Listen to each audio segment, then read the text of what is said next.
Okay, we'll call the meeting back to order, and we're at information items, number 4 on the agenda, and the first one is Spruce to Bruce grant payments. This is an update, and we'll call on Vicki. 3E. Did we miss that one? We missed 3E? Oh, we did. I'll do 3E. Okay. 3E, so this is actually an action item to the extent that we're looking at entering into agreement with the Grey Bruce Owen Sound Real Estate Board. And for quite some time, we've been working on the new model for economic development and trying to merge some of the data requirements, or data aspects that we own under the GIS assets, and to start feeding economic development functions. So as a result of that, one of the missing pieces in terms of information for attraction is available real estate that's listed. And of course, you can go to the MLS site, and there's some difficulties with the MLS site given the scale of the map and other issues. And so the real estate board has approached the county in terms of whether or not we could host their listings on the county GIS site. And this will be helpful for those looking who want to start up a business within the county. We also think that it'll help us meet our economic development objectives and towards the development of a single information portal for local municipalities, business developers, and so on to use as they seek out new opportunities within the county. We've reviewed the conditions of the agreement. It's fairly standard to the extent that they own the product, and we're simply a licensee with standard termination clauses, 30 days, and so on. So we think this would be a good addition to our GIS system, and something that's greatly supported by both the land use planning side and the economic development side as a good product for the community. And so there's a recommendation then that we enter into an agreement with the real estate board for the license, a third-party license for the listings within Bruce County. Okay, you've heard the recommendation. Do I have a mover and a seconder? Moved by Mike, seconded by Ann. Discussion? All in favor? Opposed? Motion is carried. On then to the information items. First one is Spruce to Bruce. Yep. I'll ask Vicki to give a quick rundown then, please. Thank you, Mr. Chairman and committee members. The 2016 Spruce to Bruce Grant Update report is for information. Spruce to Bruce continues to support local community efforts to facilitate long-term downtown revitalization, bringing together stakeholders to build community capacity and assist with strategic plans and capital investment. This report is to provide an update on the Spruce to Bruce grants. In this year's granting program, 28 applications were approved for so far. Successful applications are now in the completion phase of their projects and are starting to submit their invoices and project completion forms. As of September 27th, 10 businesses have completed their project, and the total Spruce to Bruce contribution is a little over $23,000. This report is the first of 2 reports that will come to Planning and Development Committee to update committee on the awarded applicants. The second report will come in December. Thank you. Thank you. Any questions for Vicki? None. We'll move on then to B, letter from the Friends of the Cabot Head Lighthouse. Thank you, Mr. Chairman. We thought we'd bring this letter to your attention because it seems to be a bit of a common theme, particularly north of the checkerboard, so to speak.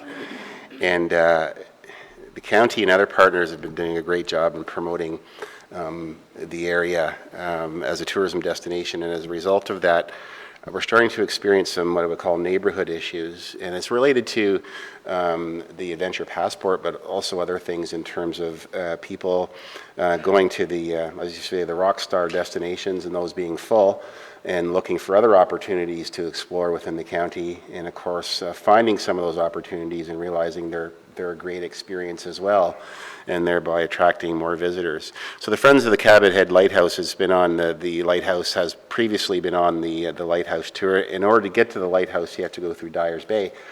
Dyers Bay is a very narrow road, commonly referred to as a trespass road, that the municipality sort of has authority and control over the roadbed, but parts of it not adopted into the road system. So there's traffic going to the lighthouse, and then additionally more and more visitors right at Dyers Bay at the dock as well. And I know the municipality is working on some efforts there on top of the hill with regard to parking and the rest of it. And then additionally on the peninsula, there was a roundtable meeting that a couple of our staff attended. I think there were 60 or 70 people at that meeting in Lions Head, and really starting the broader community discussion. There's some feeling, really asking the question is what is the capacity? What is the capacity model for tourism, and how do we start planning for infrastructure and customer services over the next 5, 10, 20 years to accommodate what will be an ever-growing range of tourist opportunities and volume. The one thing, from an informal perspective, before we go about designing a passport spot, we ask ourselves some questions in terms of how it's suitable. And in this report, we just sort of reiterated some of the things that we'll be looking at now with maybe a heightened concern because we're driving more and more numbers. So for our outdoor marketing experience in and around these things, we'll be looking at, does it have safe access, first of all, well-maintained road, parking lot and places for people to turn around. Bathroom facilities are becoming more and more important. Interpretive directional signage, and it has to still offer a memorable experience. So that is for your information and to let you know this is something that we're dealing with on an ongoing basis as the tourism economy begins to grow. And we're looking forward to next summer, which potentially with Canada's 150th anniversary and free admission to the parks will be an equally interesting summer from trying to manage visitor expectations, particularly in the northern reaches of Bruce County.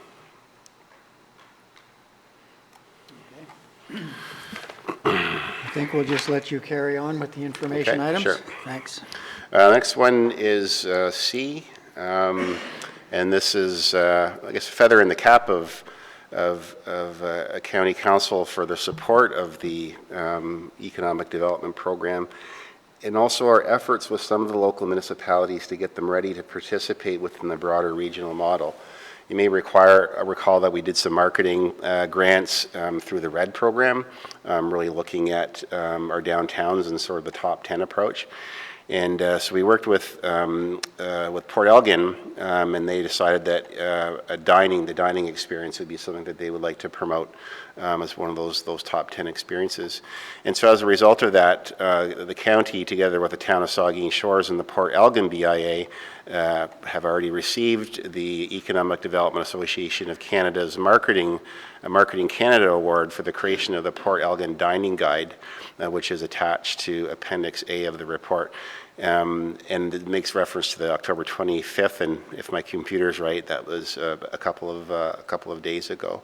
So I think it's sort of a testament to outreach at the county level to our communities, doing interesting products that we couldn't do ourselves and maybe they couldn't do themselves, so that level of collaboration and really setting the table for further efforts as we engaged our local municipalities through this broader regional economic development model.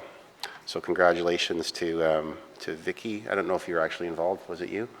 Or all of our staff on that, and so congratulations. I would add to that as well on behalf of council. The pictures make you want to go to Port Elgin and have some dining. Yeah, maybe we get an invitation from the mayor over there. You're welcome anytime. Just give me a call. We'd love to see you. Did anybody go to Saskatoon? Isn't this where it was presented? No.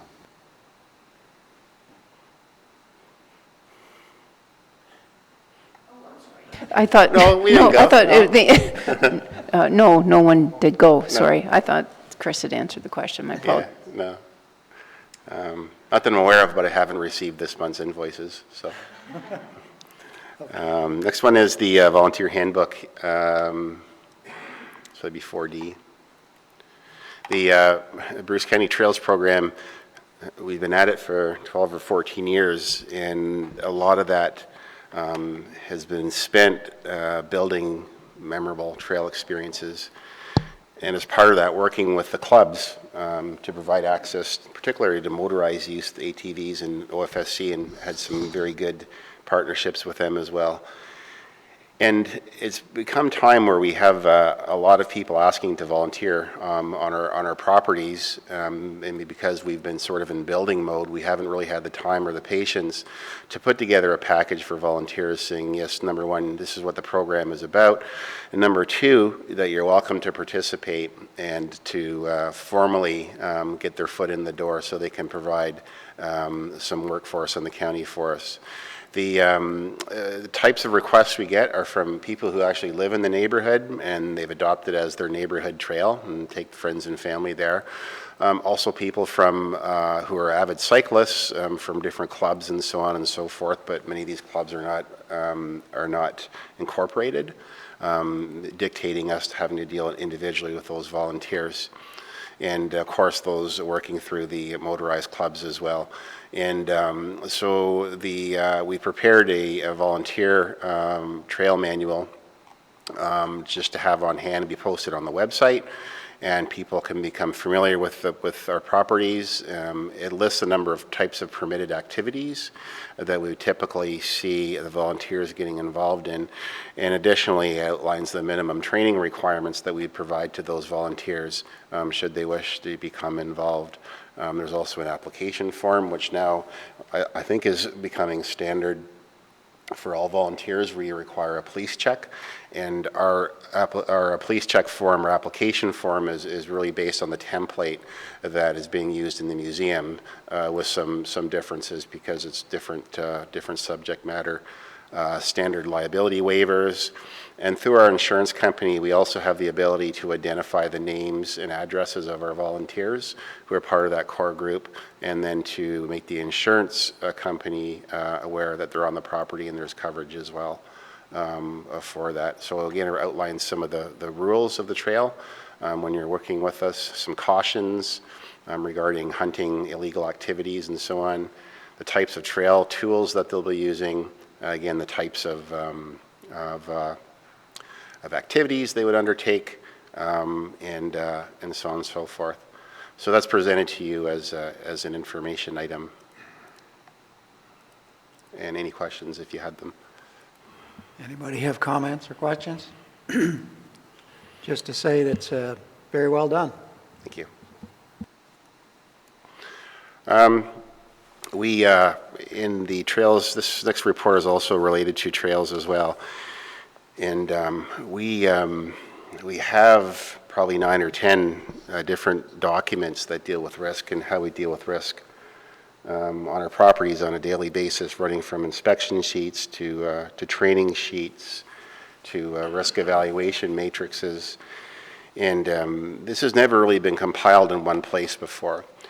And additionally, we've received numerous calls from other jurisdictions asking us about how the trail program is run, what are the processes and procedures that are in place for risk. And so it was determined back a number of months ago that we should start working at compiling all this information into one place. And you'll notice the manual is called the Risk Management Practices Guide for the Design, Construction, and Operation of Trails. And this is in recognition that these are operational decisions, or operational procedures that are employed on a daily basis, as opposed to something that's written down in policy at a higher level. And in this way, then we are flexible to upgrade and change the policy document as we go and perfect it as issues come up. One of the issues with trails has been and will continue to be that the trails don't have minimum standards for construction or maintenance, such as playgrounds and roads and so on and so forth. And we've had the opportunity to be involved in legal issues associated with this because of a court case in the county. And that court case was related to a terrain park where there was man-made features. It became one of the most popular trail destinations in the county. But as a result of insurance issues, that park was removed, and the county doesn't actually build what are called man-made technical trail features anymore. The focus is more so on wilderness aspects of trails. But some of those lessons learned that came out of the court decision and the appeal, and likely a subsequent appeal of that, is that the main areas of attack for municipalities will continue to be signage, despite the fact that the Occupier's Liability Act says if you're entering a property for trail use that's reasonably marked as a trail, you're doing so at your own risk. The courts seem to have the ability to turn over any of the protections that we had been provided under the statutory law. And this is particularly disturbing across the province, as it doesn't only apply to trails, but it applies to everything else we do in terms of snow clearance, people tripping and falling in parks and parking lots and so on and so forth. The other additional trend is that in the absence of some paper trail or process or procedure saying, yes, we followed these steps and these steps are valid, then you're going to find yourself without a lot of protection in the advent that there is a court case. So the document outlines the goals and objectives of the program, the purpose of the guide. It outlines the statutory obligations as we understand them, and that is that the trails are recreational trails. They are used without a fee and are unsupervised, and that has particularly implications for the definition of a premise under the threshold argument under the Act. And then secondly, that the forests in general off the trails are considered to be rural properties, unimproved for the purposes of the Act, which in fact they do meet, but this simply clarifies it. The document goes through, and it would be foolish if we didn't hit on the key elements of the court decisions regarding signage and risk and what constitutes an invitation and to what extent marketing strengthens that invitation, definition of what is a family, definition of what is an advanced rider, easy rider, and the like, and the heightened importance to receive any updates we do get if there's a snowmobile accident or an ATV accident. If an ambulance is called out, then we, under this policy and procedure, will receive notification from EMS that it has affected one of our properties, and we can deal with it at a different level. So the document then focuses on what the process is for risk management as opposed to slapping out a number of policies. The policy behind the document is that we create trails for the enjoyment of our residents and visitors, but we owe them an obligation to keep them as safe as possible, understanding that under the Act, people assume their own risks when entering into a trail property. There's 9 essential elements in the guide that range from staff training requirements, maintenance procedures, contractual agreements with clubs, trail design guideline, trail development guidelines, signage guidelines, trail difficulty rating system, risk analysis for trails, and the monitoring results and review annually. So not only do you have this in place, but there's paperwork that will give you hints when you're filling it out in terms of what needs to be done with that, whether it needs to be repaired immediately, whether or not it's closed, and so on and so forth.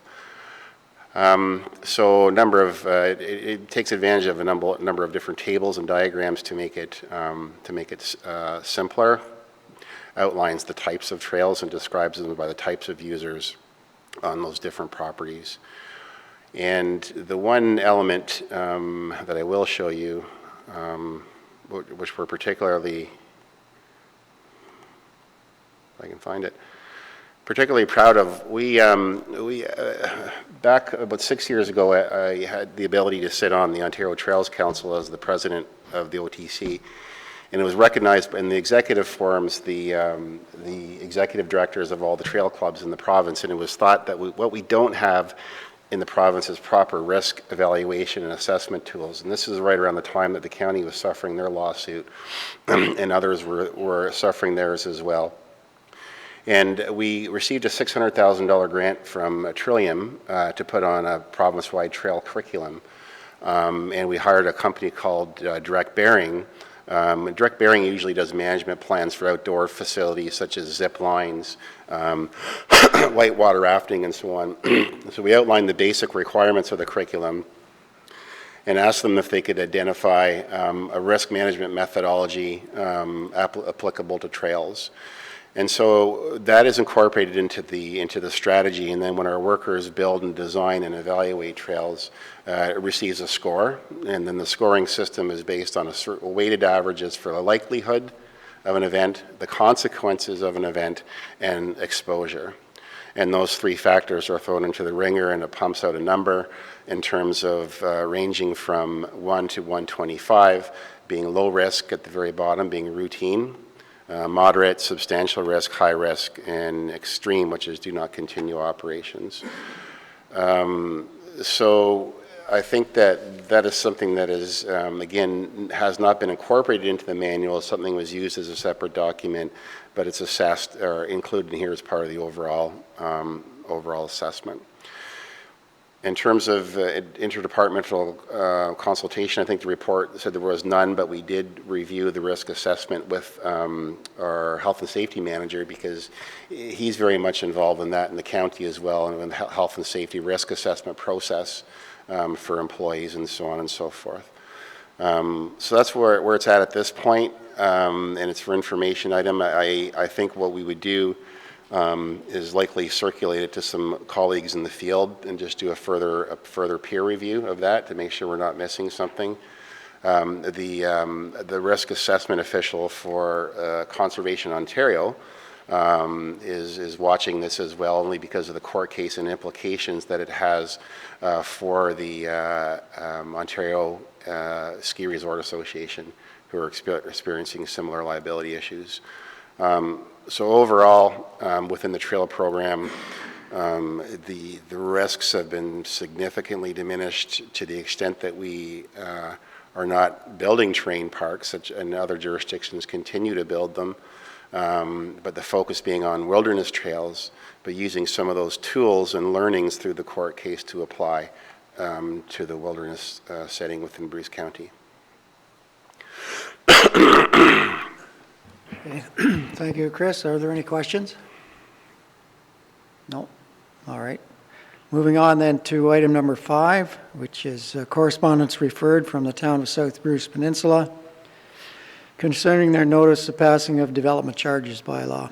And this is noted and filed. Yes. We will now move into closed session. I guess I should read this first, that the committee move into a closed meeting to discuss the acquisition of land pursuant to Section 239(2)(c) of the Municipal Act relating to a proposed or pending acquisition or disposal of land by the municipality or local board. Moved by Milt, seconded by Robert. All in favor? Carried.